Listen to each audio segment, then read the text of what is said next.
Hola, bona tarda, benvinguts al 9è programa del podcast de Sentiment Arlequinat, que no és el podcast de Sentiment Arlequinat, que és amb el Sabadell a la pell. Era aquest nom? Sí, recordat? Si no, ho corregirem. Sí, la nostra audiència així ho batria. Exacte. Doncs avui parlarem de les grans novetats que existeixen, que hi ha ara mateix al primer equip del Sabadell, del filial, del juvenil i del femení, també dels inclusius. Comencem amb el primer equip masculí. Vale. Comencem primer parlant de la derrota contra el Fuenlabrada i després anem ampliant perquè hi ha molt a explicar. Vale, sensacions de la derrota. Sí, sensacions del partit. Pol, comença tu que tens més pressa i així... Sí. Perfecte. Bueno, a nivell global és una derrota dolorosa. Venies amb una mica aquesta autoestima pujada després del partit del Sestao, amb una victòria contundent, amb un joc negatiu i dolent, sense millorar res de les jornades anteriors, exceptuem el partit del Toralina a Ponferradina, s'accentua. Va ser un espejismo, que se li diu. Sí. Una primera part més bona que la segona, i una segona part on es va personificar tot el desastre generalitzat a nivell de joc, de sensacions, i al final l'afició va respondre. El Sabadell va tenir un parell d'ocasions, una molt clara al final de la primera part amb Moyano com a protagonista, per mi una de les figures destacades del partit, a part de l'MVP Pau Resta, i l'entrada d'Estals a la segona part, i el Sabadell no va tenir gaires més ocasions. De fet, el Fuenlabrada va tenir diverses ocasions més que el Sabadell, una de Nieto que la va enviar als núvols, després un contraataque a un 2-1 on dona el pal, etc. Aquesta és la meva sensació a nivell global.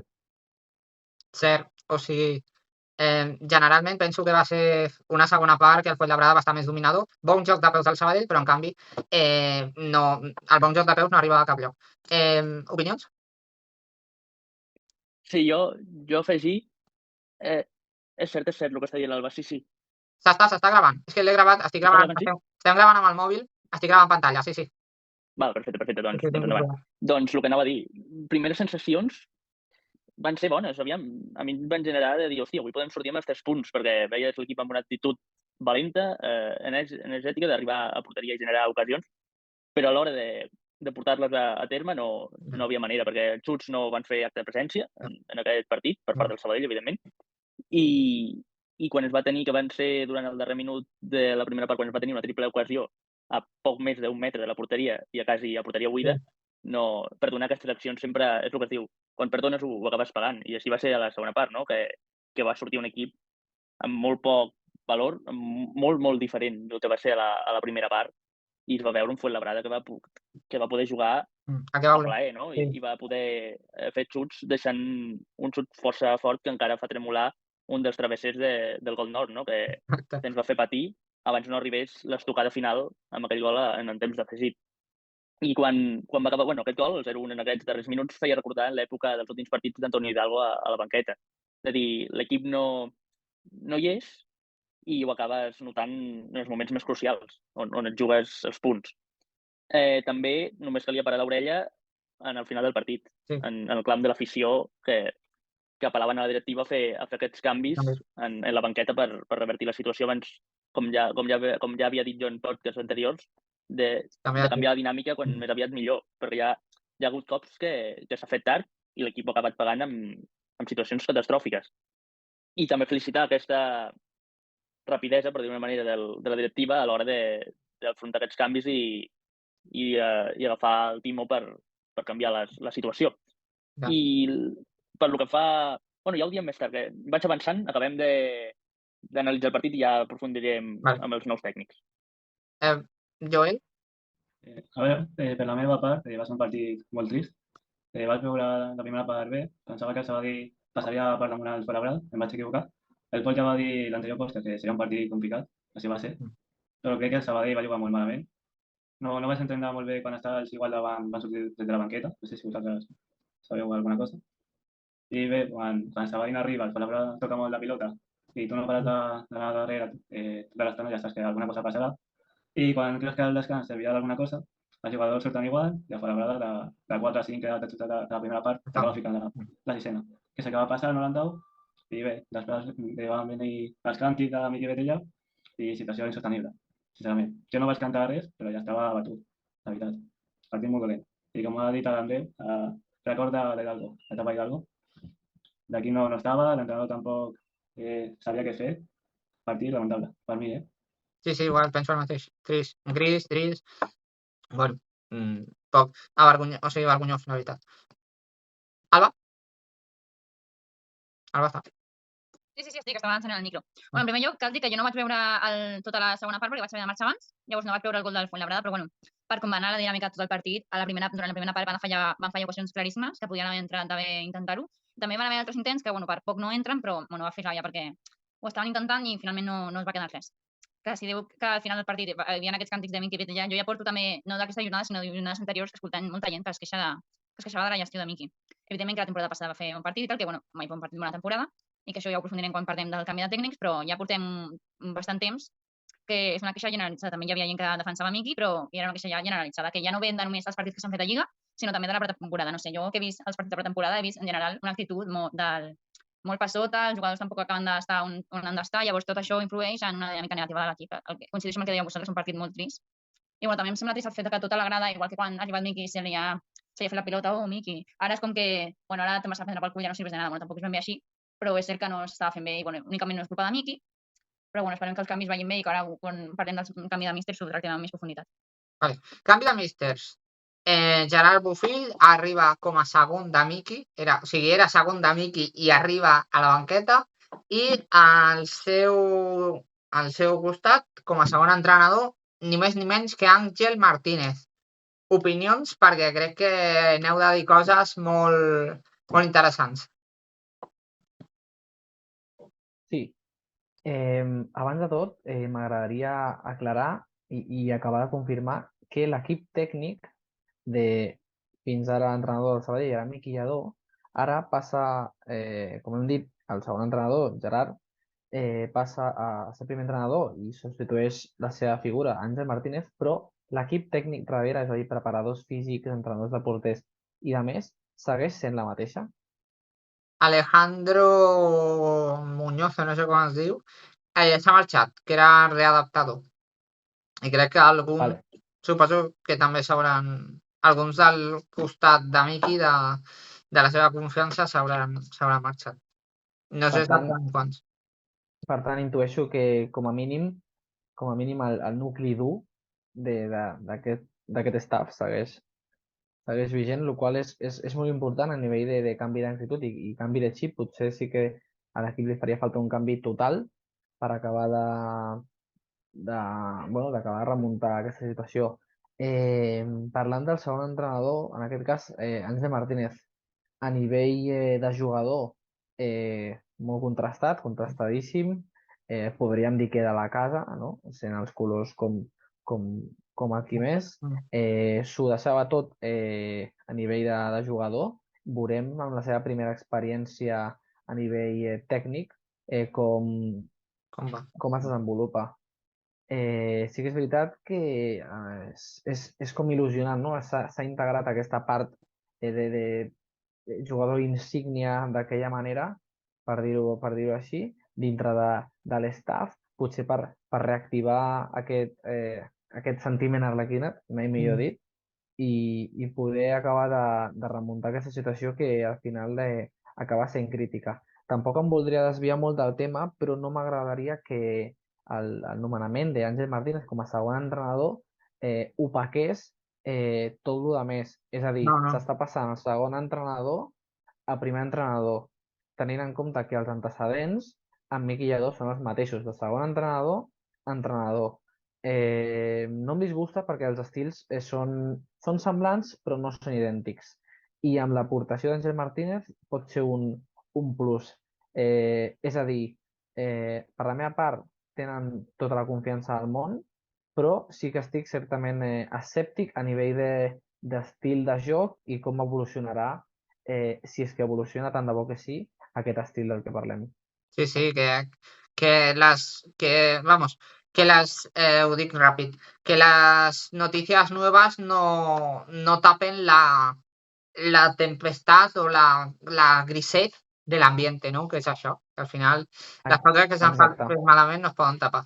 Següent, o sigui, has de comentar alguna cosa? Sí, aprofito per fer un repàs que es va comentar a Ràdio Sabadell dels partits de miquillador, oficials i extraoficials. Són 13 victòries, 12 empats, 12 derrotes. Són uns números que en qualsevol entrenador ja hagués saltat abans. Estic ben segur. Al final tenir el mateix percentatge gairebé de tots, tant d'empats, victòries i derrotes, tenir uns números molt semblants, quasi idèntics, només una victòria més que empats i derrotes. Em semblen uns números bastant fluixos i més tenint en compte aquests 7 partits d'aquesta temporada on ha tingut un equip fet a mida i ha tingut temps de sobres o no, o això ens ho hauria de dir ell, per tenir una bona planificació i començar a rodar. Ja, cert. Andreu? Sí, ara afegeixo la informació que volia afegir abans que tiréssim endavant. Doncs, a priori, en les primeres sensacions que em va causar la incorporació, per dir-ho d'una manera, perquè clar, ja era segon de Lledó, aquest ascens de Bofill, per dir-ho d'una manera, no em va generar molta confiança, perquè jo sóc d'aquests que apostaria per un canvi més contundent. Quan les coses no van bé, ha d'haver una neteja profunda per generar sàvia nova. I el que m'ha generat dins d'aquesta confusió que vaig tenir en l'anunci primer de Bofill és la incorporació d'Àngel Martínez, el que ja us he dit abans que em genera molta confiança, molta alegria que torni al temple.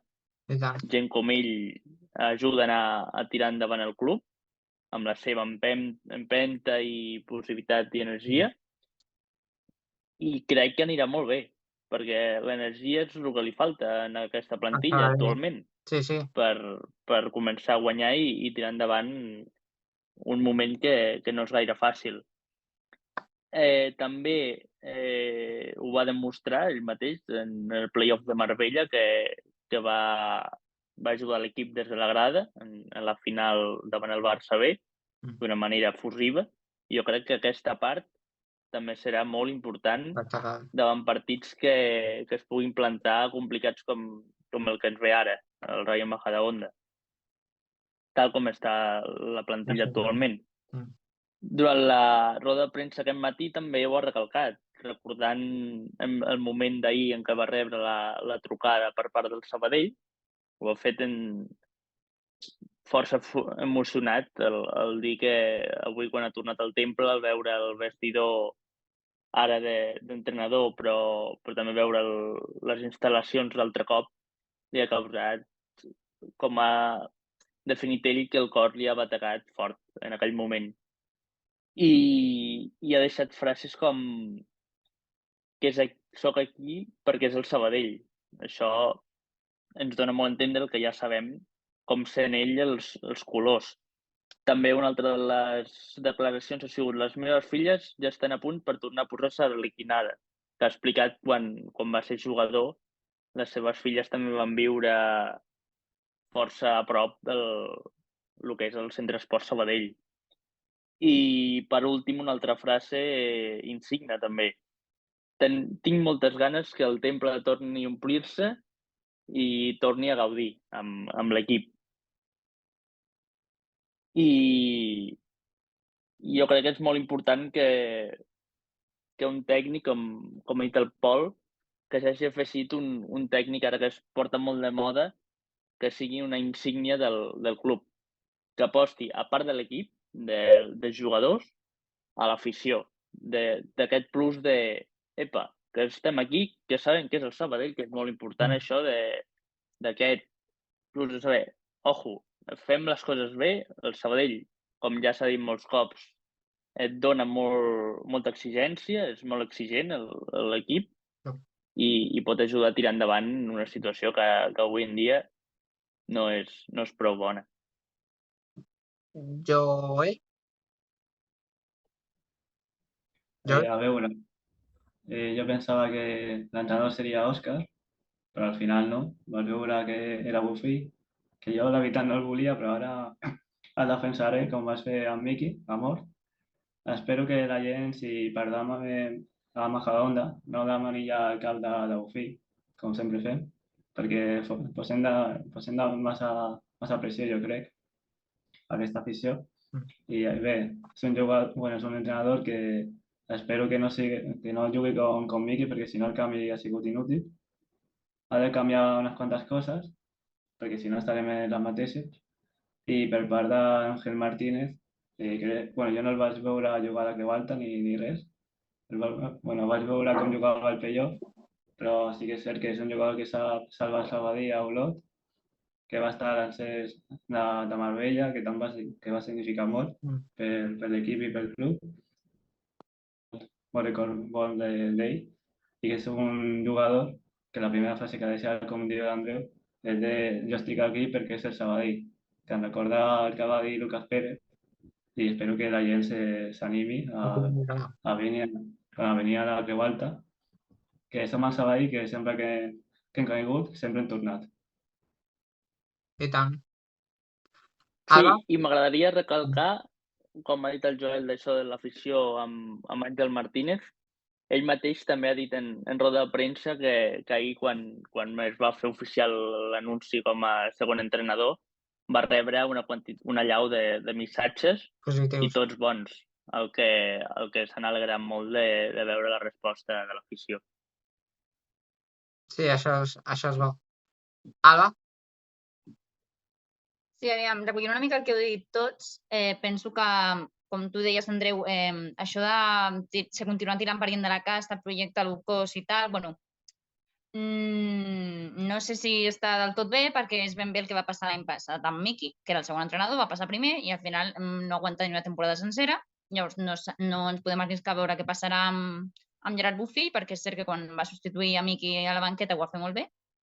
Però bueno, a veure què passa. Com diu el Joel, donant una oportunitat, ja no demana el seu cap si perden el dissabte, perquè evidentment es necessita paciència per un nou entrenador, que l'equip s'acabi d'assentar, fer els canvis necessaris, perquè tot sigui en conjunt. I per això necessitarem algunes quantes jornades, no serà 10 a la mañana.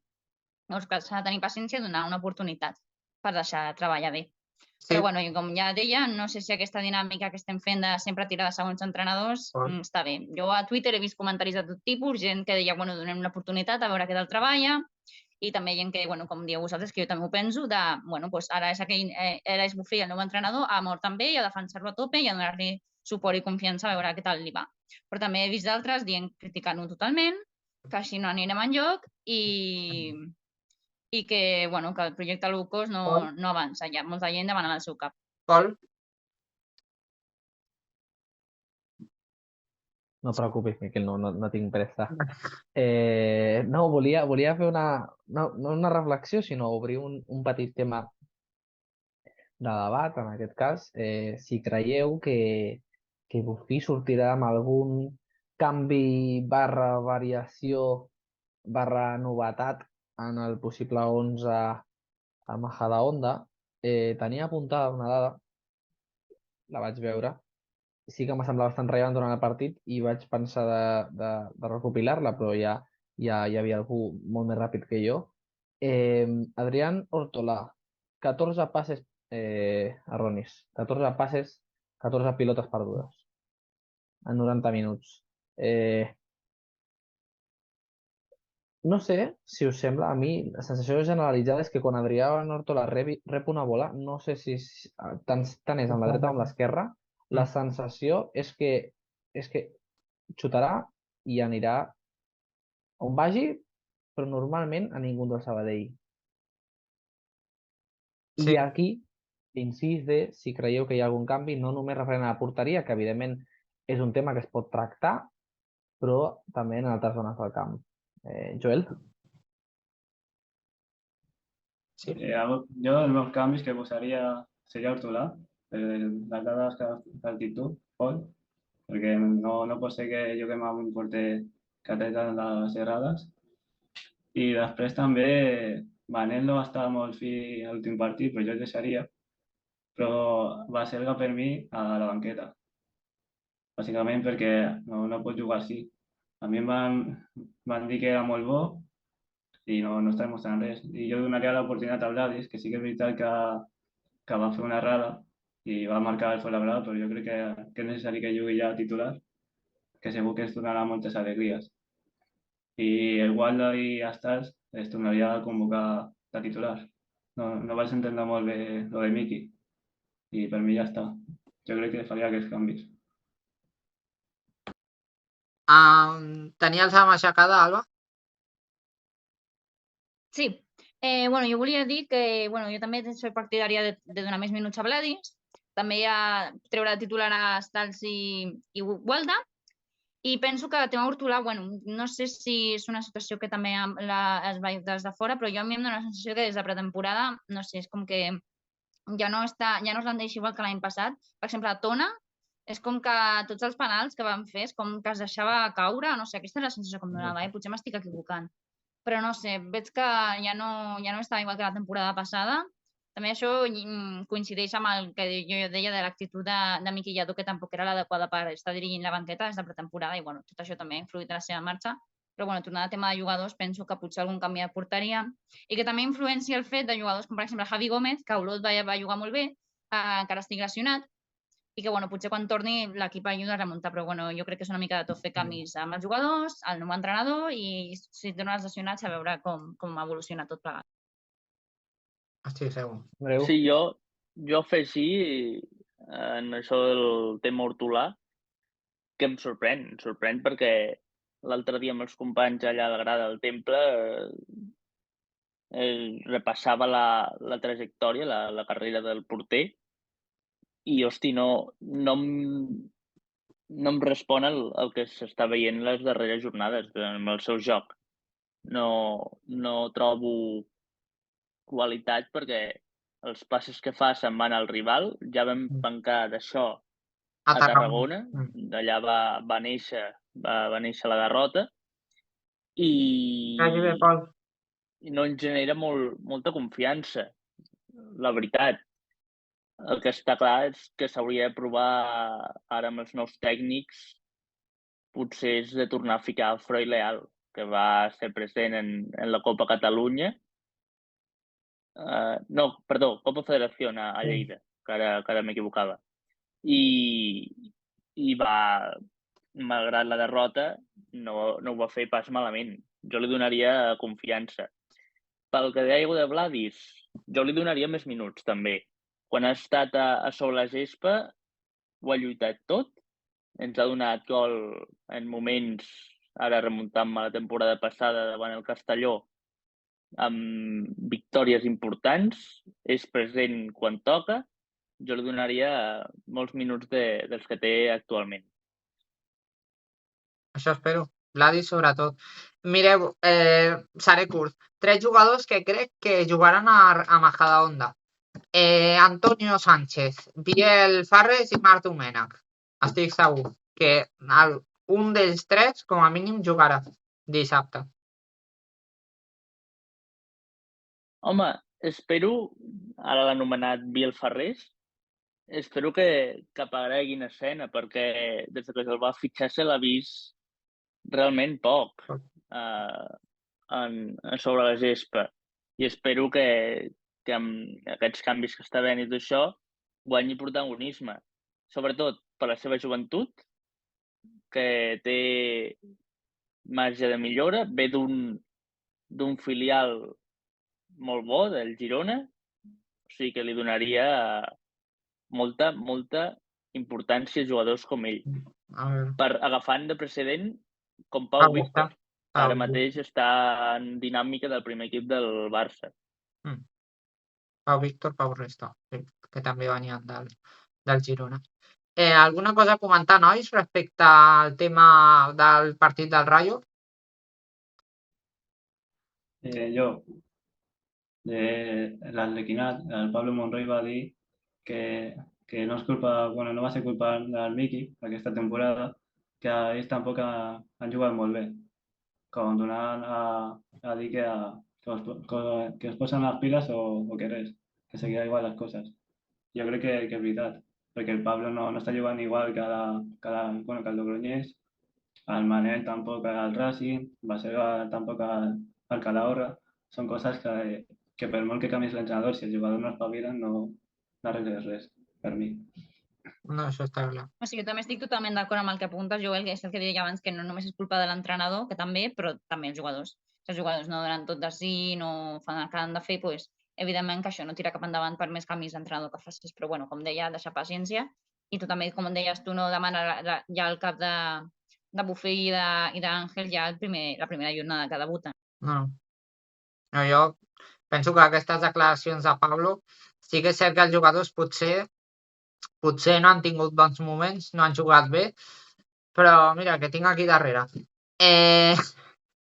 Ara, clar, si s'escolta no se sabrà què és, no? Només si s'escolta i no es veu. Sí, un llit. O sigui, ja ens entenem. O sea, digo pocas cosas, pero yo creo que se me entiende. No cal dir res més. Que ara potser els jugadors... No sé, Sí, al cap, No sé. al cap i a la fi són situacions que es donen molt quan l'equip no va bé i potser l'entrenador no té molt a veure amb el que la cosa no rulli, el llit es converteix en protagonista.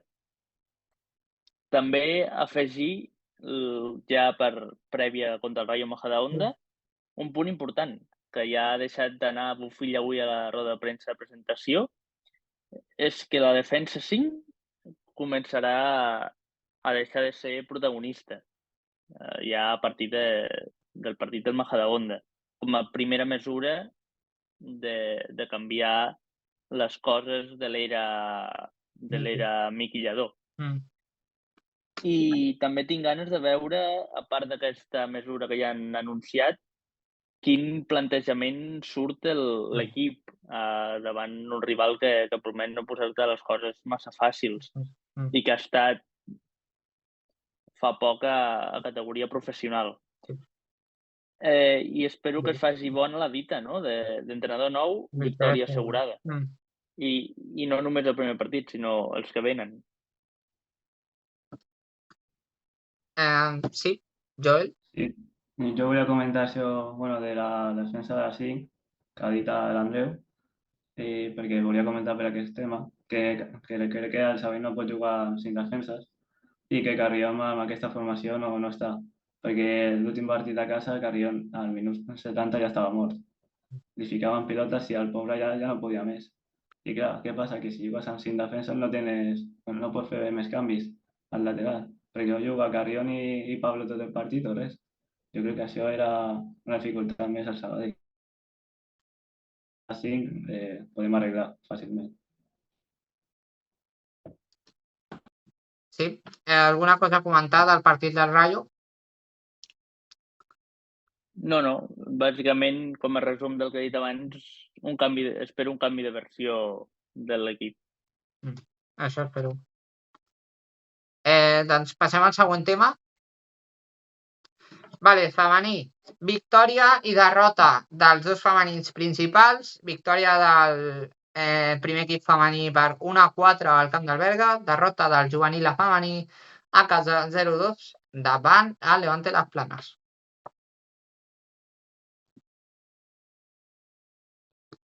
Afegir sobre la derrota del juvenil femení, que ja a principis coneixent el rival, llavors les Planes, ja podies esperar una derrota, no? D'allò quan planteges la temporada i veus rivals, això que és un partit del que ja comptes no puntuar. I és que em va agradar, quan vaig arribar ja amb el partit començat, quan va acabar el primer equip masculí, i em va agradar com Manel va plantejar el partit, perquè vaig veure un equip valent, actiu, enèrgic, que arribava a porteria, tot i que no sense causar gaires problemes, no? Però que hi era el partit. I també destacar que el Llevant Les Planes va dur jugadores de qualitat com Natàlia Scott, que ha jugat partits a la primera Iberdrola, amb el conjunt de Sant Joan d'Espí. I va ser qui va obrir la llauna amb el 0-1 del 0-2 definitiu. Cert. Alguna cosa a comentar, nois? Sí, jo vaig estar al partit sencer, de fet, per això vaig marxar abans del partit del masculí, perquè havia de gravar part d'aquest equip, del partit del juvenil, i la veritat que els 2 gols que van marcar l'Elemant Esperança van ser molt bons. També el primer equip el femení juvenil del Sabadell també va disposar en moltes ocasions, però finalment no van entrar, però sí que és cert que, com deia l'Andreu, Manel va plantejar una bona distribució de les jugadores i la veritat que van fer un bon partit tot i perdre, però com apuntaven és un rival complicat. Tenen jugadores com Natalia Scott, que ha estat a primera i Vendrora, ho fa més complicat encara. De fet, són de les primeres de la categoria, van concretament crec que a la segona posició. Parlant del primer equip femení, que sí que van guanyar a Berga, van guanyar gràcies als gols de Maria Valero, Ana Sánchez, Ana Martínez i Sonia Coca. La veritat que va ser un partit molt competit, també va jugar bé Berga, però al final la superioritat del primer equip va quedar reflectida i aquest resultat situa el primer equip a la 9ª posició. La veritat que és una bona posició, tenint en compte que porten només 5 jornades, que aquest diumenge a Olímpia contra el Camparella serà la 6ª, i a poc, però de moment està en una bona dinàmica i sembla que tant les noves jugadores com les anteriors, les que han posat de juvenil i les que ja estaven de primer equip, com el nou entrenador, de moment s'estan afiançant molt bé i estan duent a terme bones dinàmiques. I tant. I per això el femení que van ser bons partits, el juvenil amb un equip molt exigent, per això van perdre, i el primer equip de moment s'està mantenint a la mitja taula tirant cap amunt. Vull afegir informació sobre el primer equip femení, que he conegut a través de l'article, de la crònica publicada per tu, Alba, de la Victòria Berga. És el fitxatge de Carla Ceituno pel Centre Esport Sabadell. La Carla va jugar fa uns anys al Barça, la categoria és molt a prop ja del primer equip, però es va quedar al camí després de tenir una lesió greu al genoll, que per sort li està permetent tornar al futbol, i me n'alegra que sigui al Centre Esport Sabadell, on pot nodrir l'equip d'experiència i de qualitat, i que crec que ens donarà moltes alegries en molt poc temps cap endavant. Això segur, estic segur que sí. Alguna cosa a comentar o canvio de tema? No, jo per últim volia afegir que no sé si heu comentat que el primer gol va ser abans de la primera part, tot just al començar l'acabar la primera part de Natalia Scott, i l'altre va ser Paula Sánchez cap al final de la segona part, cap al final del partit. O sigui que va estar bastant competit durant tot el partit, ja està, només afegir això. Bueno, Dios no me dio 4 ojos, aunque después la óptica me los puso, per veure el partit del filial i el juvenil a la vegada. Un al camp C i l'altre al camp B, crec, Però no sé si el camp A és el que té grades, en fi. El camp gran, el que dona les grades, va ser el camp on va jugar el filial dissabte davant el Vic. Victòria per 4-1 amb hat-trick de Marc Marruecos i gol de José Enrique. Marc Marruecos, que va marcar el 1-0 al minut 1 de partit, que segons deia el seu pare no havia fet un hat-trick des de Benjamins. Això vaig escoltar. I el juvenil va tornar a caure 0-1 del Zaragoza, amb un CC va fer el gol de la victòria del Zaragoza als últims minuts, després que el Sabadell es quedés en 10 per l'expulsió, a conseqüència de l'expulsió d'Aaron López.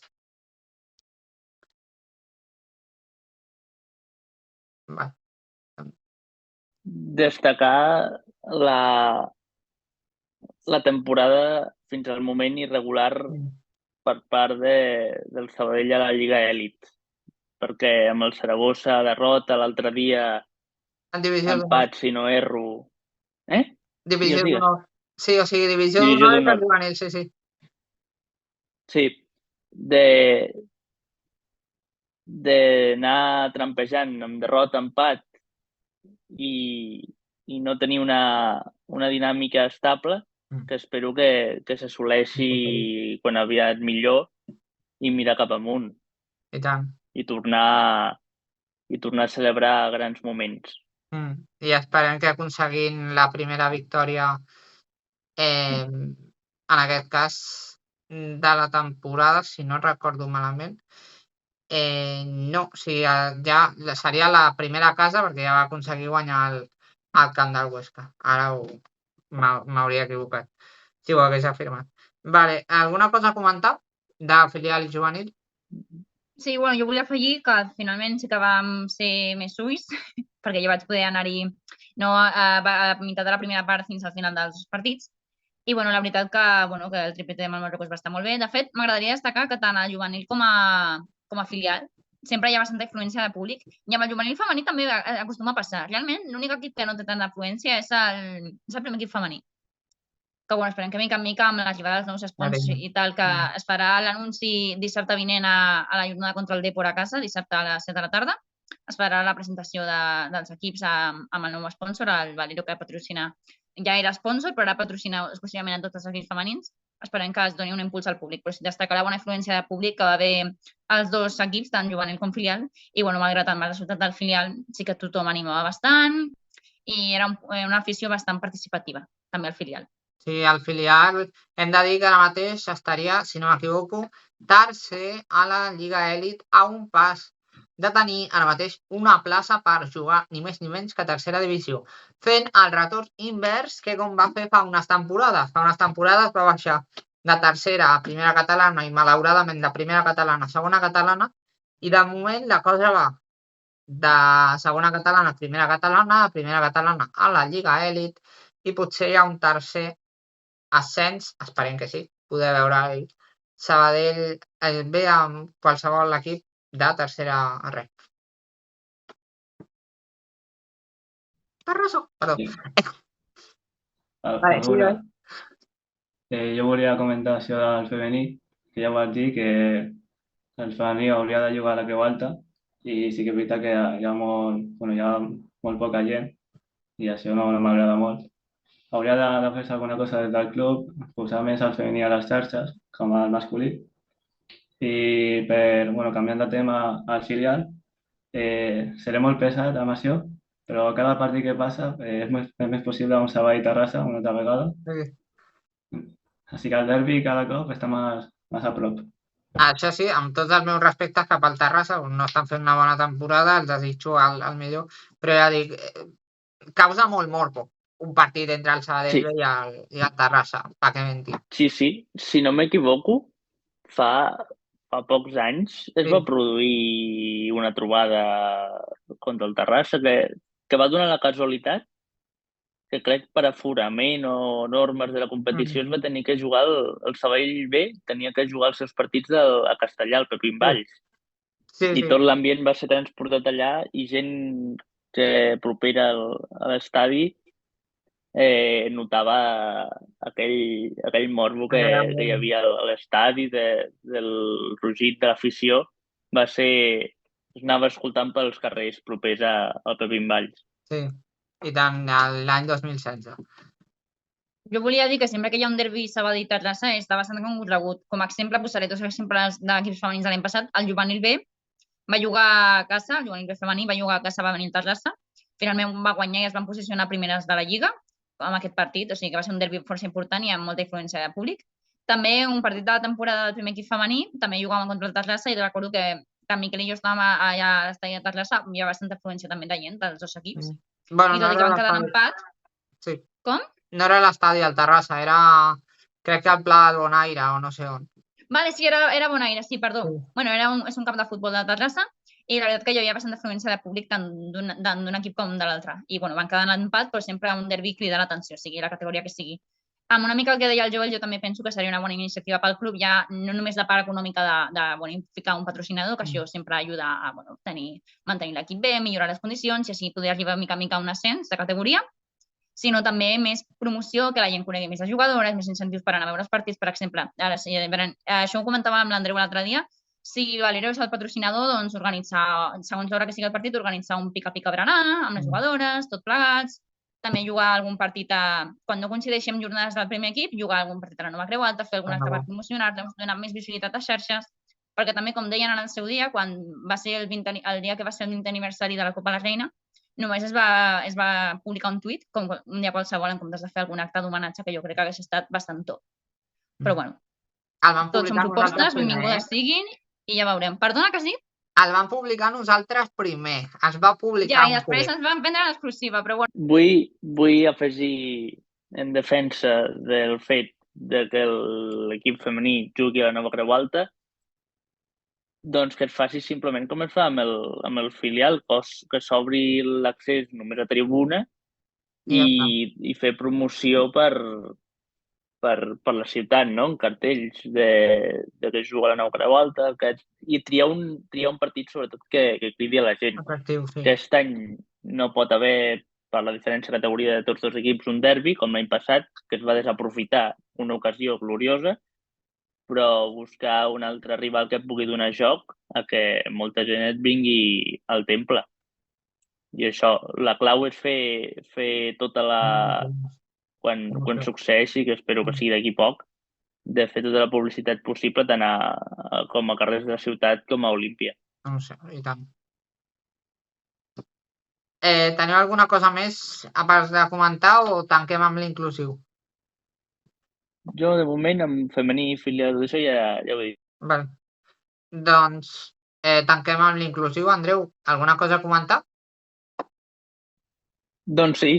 Ara, aquestes darreres setmanes, ja l'inclusiu ha començat a jugar els seus primers partits de pretemporada.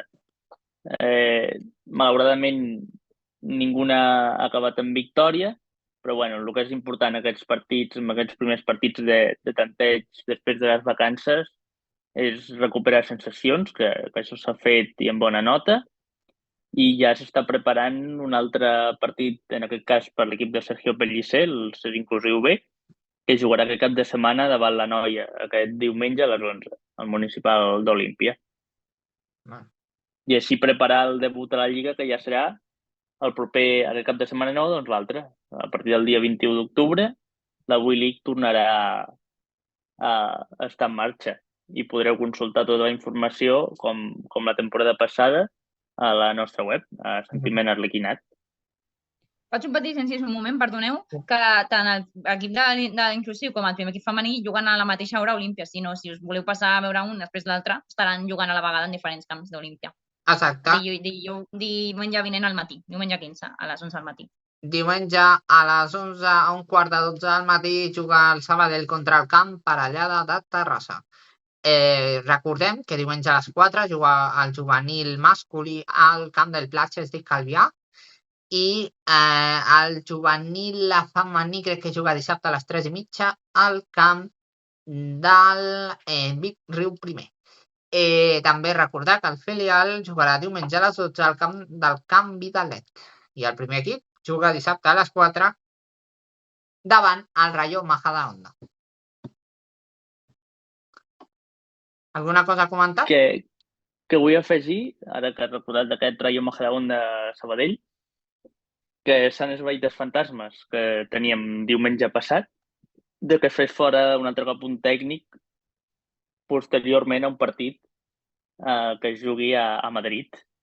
I la casualitat hagués volgut que hagués sigut en l'estadi, en les instal·lacions de l'Atlètic B, que va ser rival a Marbella, on Ángel Martínez era jugador, es van trobar al Sabadell. O sigui que aquí només la coincidència serà aquest, que les instal·lacions també pertanyen a l'Atlètic B i serà present Ángel Martínez, però en aquest cas ja com a tècnic. I per sort no haurem de témer un acomiadament després del partit en la capital de l'estat espanyol. Bueno, a veure, depèn si no hi ha cap succés tipus Toni Saligrat, però vamos, espero que no.